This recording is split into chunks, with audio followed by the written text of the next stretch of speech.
that is something that an agent should be able to negotiate. I truly believe that we are going to see buyers jump in. I think the refi boom is where we're going to see people jump out. But you say it wasn't a huge spike, but it was the biggest 1 week spike in the last 26 years. That's got to do something to the psychology of someone who's taking out a loan and they fear, okay, it might take me 30 days to get this loan cleared to close on this house. What's going to happen to rates in the next 4 weeks?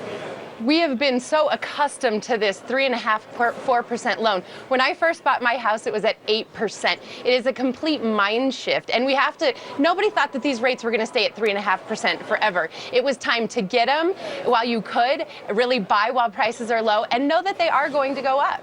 Yeah, I can beat that though. My first mortgage in 1982, 16 5/8. There you go. I love it. So Fred, have you seen anybody back out with these rates rising? I mean, what's anecdotally, what's going on with your clients? Nobody's really backing out. They're not happy, I can tell you that. And it was not anybody's fault when it comes to being on a personal level.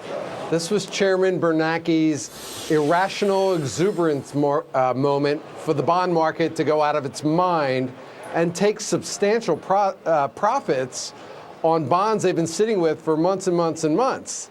So we all knew it had to happen sometimes. But I'm now seeing, and you can be watching your ticker, you see the 10-year Treasury going back and back and back on the yield a little by little, and the rates are getting better and better. I think the high we were at on a 0-point loan was like 4 5/8. We're now back to 4 1/4. So it's not crazy. Yeah. And Tanya, I'm interested in your thoughts on housing prices too, because that's one other way. If the housing prices still, they grow but at a slower rate, that might be one way that home buying stays affordable. Do you think that that's a good thing? I absolutely do, because we want to keep it affordable. We don't want to see huge spikes. The housing market was a complete market cycle. It went way down. It had to come up, and it was going to come up fast because people were going to take advantage of the deal. Now we're going to see prices start to steady, and steady is what we want. We don't want huge spikes. We don't want huge losses like we had. We want a steady housing market. The other thing is, when you're looking at home affordability and household wealth is up $3 trillion. So those people that couldn't afford to buy 3 or 4 years ago, they've started making money again, and they're going to be able to buy moving forward. Even if rates are up and prices are up a little bit, the fact of the matter is they're going to be able to buy. Fred, when we talk about rates, we talk so often about the 30-year fixed, about some of these benchmark mortgage rates, but there are a lot of people out there who have adjustable rate mortgages, and there might be some pain there a little bit more near term. What are you advising your clients who do have or are looking to get adjustable rate mortgages right now? Well, just to go a little bit off there, somebody comes in, looks for a 30-year fix and goes, oh my God, I can't believe it went up so high. We'll say, hey, let's look at a 10-year arm, a 7-year arm, and possibly a 5-year arm if they're only going to be there short term. And when I show them that the LIBOR index is 0.69 with a margin of 2.25, and what it will adjust to if the economy basically stays around where it is in 5 years, their payment will actually go down. They start looking at, maybe there's a risk to get the 7 or 10-year arm to get back into the 3s instead of taking that old 30-year fix that everybody says you have to take. Yeah, but to Tanya's point, to Tanya's point, though, 446 on a 30-year fix, is that pricing anybody out of the market right now, Fred?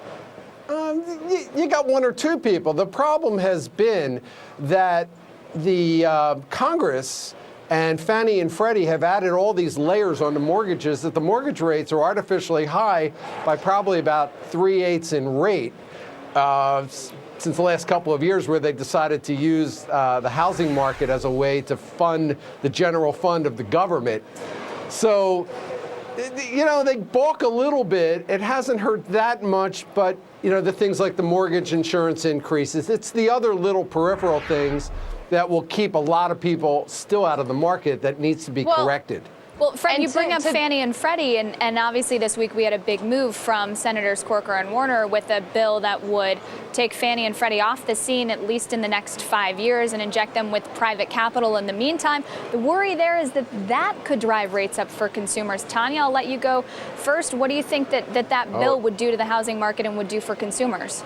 You know, a couple of things here. As rates go up, the regional banks come back. There's going to be more loan programs. If Freddie and Fannie gets out of the way, people are going to come. Free enterprise takes over, right? Another company comes in, they offer those rates. We are absolutely already seeing other companies come out with mortgage insurance that beats the Freddie and Fannie, because Freddie and Fannie is a scam in the sense that you're never getting rid of mortgage insurance now through Freddie and Fannie. So you better look at other loan programs. Your turn, Fred. There is no private money that is coming into the market. There's if there was, they would have been there already. tons of private money coming into the market. To take over the 95% of what Fannie, Freddie, and FHA do, it's not there. We're going to keep charging taxpayers? No, let's stop charging taxpayers and make this. No, we're not going to charge taxpayers. We're going to have, I like Corker's idea and Warner's idea to come up with this little bit of fund. They come up with this little bit of fund inside every mortgage, so we don't have to. Right, and where does that money come from? And a bond. It's going to come through bond conduits. Nobody's going to buy it directly. Nobody's going to say, let's put $50 billion together and open a mortgage company. No, you're going to get little bits and pieces through the mortgage-backed securities like we have now. You need a government backstop. It's going to have some kind of insurance fund, which makes sense. And that's the way we're going to go forward with this. We're seeing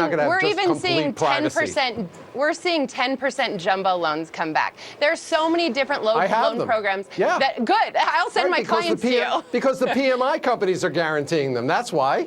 And there's new private mortgage insurance companies as well. So you don't have to have a government-backed mortgage insurance. Tanya, Fred, happy hour is about to start. Perhaps you guys can grab a beer and keep the conversation going. Yeah, that woke him up. Good idea. Fannie, Freddie, that's all you had to mention. That got him going. Thank you both. Oh, I know. Thank you. Thanks, Good job. guys. All right. So was June's weakness a sign of things to come for the rest of the year, or merely a speed bump? June was the first down month for the markets this year. Coming up, some leading retirement pros give you their 2 cents on growing your nest egg in these shaky times. And then later, it's an interview you do not want to miss. Who is the king and who is the queen? Is it distribution or is it content? I've always said it's content. Stick around for Maria's exclusive interview with former Disney CEO Michael Eisner. Haven't seen him in a while, and he's got a lot of thoughts. You're watching CNBC, first in business worldwide. There's one thing Dave's always wanted to do when he retires: keep working, but for himself.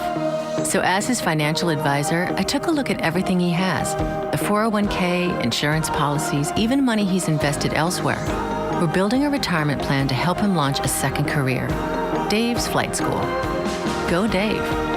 When people talk, great things can happen. So start a conversation with an advisor who's fully invested in you. Wells Fargo Advisors. Together we'll go far. Have you ever looked for a hotel online?